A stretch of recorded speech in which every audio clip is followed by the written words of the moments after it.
এটা বললেন না মোল্লারা দান্দা করে, সাতার দান্দা। হ্যাঁ, দান্দা করলে প্রতি জুমায় 50,000 টাকা কামান যায়। রাগ হয় না, আমি কমিটি এলা করে বলতেছি না, প্রতি জুমায় 50,000 কামাইতে পারি। এত দূর হাইটা, দূরে গাড়ি রেখা, এত যাই ঝামেলা কইরা এই চিপার ভিতরে এত ছোট একটা মসজিদ, এত অল্প মুসল্লি, এখানে আসবো কেন? হুজুররা দান্দা করে না, প্রমাণ দুনিয়া এখনো দেওয়া যায়। অটো চালাইলে মাসে 30,000 কামানো যায় ঢাকা শহরে, না যায় না? হ্যাঁ, ইজ্জত চলে যাবে? না না, হালাল রুজিতে ইজ্জত যায় না। কে বলছে ইজ্জত যায়? ইজ্জত তো ওইখানে দেয়, ইজ্জত ওইখান থেকে বন্টন হয়, দুনিয়ার থেকে হয় না। ইজ্জত যাবে না। 30,000 কামাইতে পারে অটো চালাইলে, ভ্যান চালাইলে। এখন তো সব ব্যাটারি চালিত, শরীরও তো খরচ হয় না, খালি ধৈরা বয়ে থাকলেই হয়। 2-3 দিন বাড়ি সারি লাগবে, তারপরে হাট ঠিক হয়ে যাবে। অক্সফোর্ডের কোনো ডিগ্রি লাগে না, ঢাকা ইউনিভার্সিটিতে মাস্টার্স করতে হয় না, তারপরে পড়ে আছে হুজুররা। আপনারা ভাবেন দান্দা করে? কথায় কথাই তো বলে বেতন বাড়ায় কি দরকার, এত টাকা দিয়ে কি করব? কয় টাকা দিচ্ছেন? আপনার একদিনের নাস্তার পয়সা তো বেতন দেন না। আপনি তো একদিন বৈশা ইস্টারে যা সকালে নাস্তা করেন, ওই বেতন তো দেন না মুয়াজ্জিন রে। আমি তো চোখে আঙ্গুল দিয়ে দেখায় দেবো, আমরা কি ইস্টার চিনি না? না চিনি না ইস্টার? আমরা ঢাকা শহরে থাকি না? না মনে করেন জীবনে কোনো হোটেল দেখি নাই? কয়েকটা হোটেল দেখছেন জীবনে? দুনিয়ার কোনো স্থান নাই যেখানে আমি না দেখছি।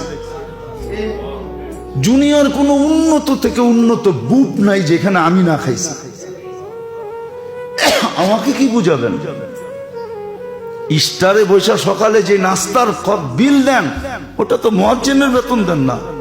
আবার বলেন দান্দা করে। রাগ হবেন না, পায়ে হাত দিয়া বলি,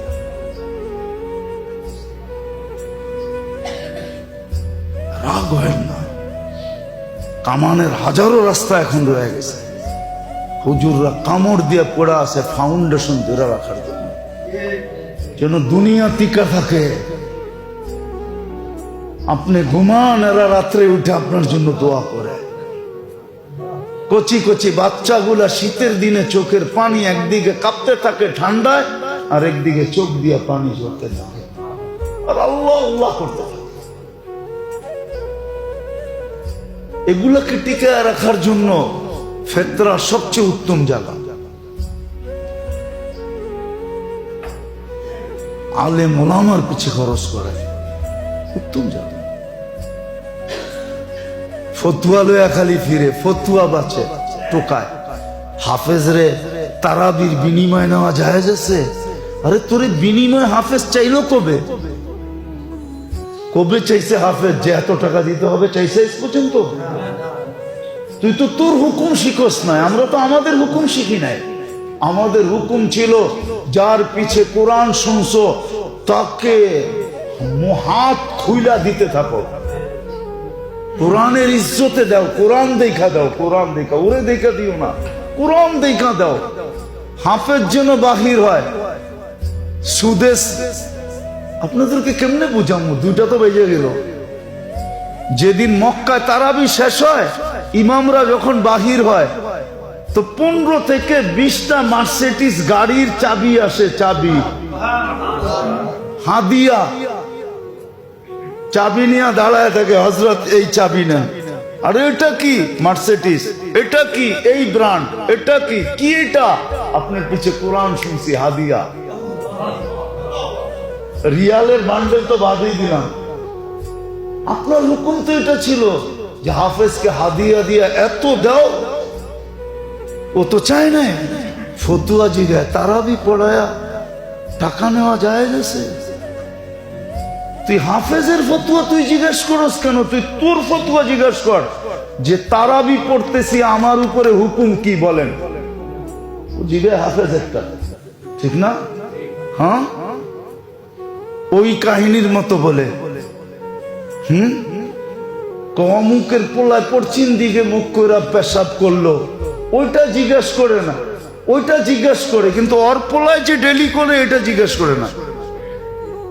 যে আমার পোলা পশ্চিম দিকে মুখ করে পেশাব করে এটা জায়েজ কি জায়েজ না, এটা জিজ্ঞেস করে না। ও জিজ্ঞেস করে আঙ্গুল উঠে, আপনার পোলা পশ্চিম দিকে মুখ করে পেশাব করে কেন? ও জিজ্ঞেস করতেছে হাফেজেরটা, যে তারাবির পরে হাফেজরে টাকা দেওয়া দেখা নেওয়া জায়েজ আছে কিনা। তুমি হাফেজেরটা কেন জিজ্ঞেস করো? তুমি তোমারটা জিজ্ঞেস করো যে আমাকে হুকুম কি দিছে কোরআন। আমাকে তো হুকুম দিছে 2 হাতে দাও, হাদিয়া দাও একে 2 হাতে, কোরআনের ইজ্জতে দাও। কোরআন কালকে বলবে আল্লাহ আমাকে এত ইজ্জত করছে, আপনি ওরে একটু ইজ্জত করবেন না? কোরআন যেন আমাকে বলে যে আল্লাহ আমাকে এত ইজ্জত করছে প্রতি রমজানে, আপনি একটু ইজ্জত করবেন না? তো আল্লাহ হাসি দিয়ে বলবে, তুই যখন পক্ষে আমি বিরুদ্ধে যাই তো যাই কি করে, তুই তো আমারই কালা, আমি বিরুদ্ধে যাই কি করে? উচিত ছিল এটা জিজ্ঞেস করণের। আমাদের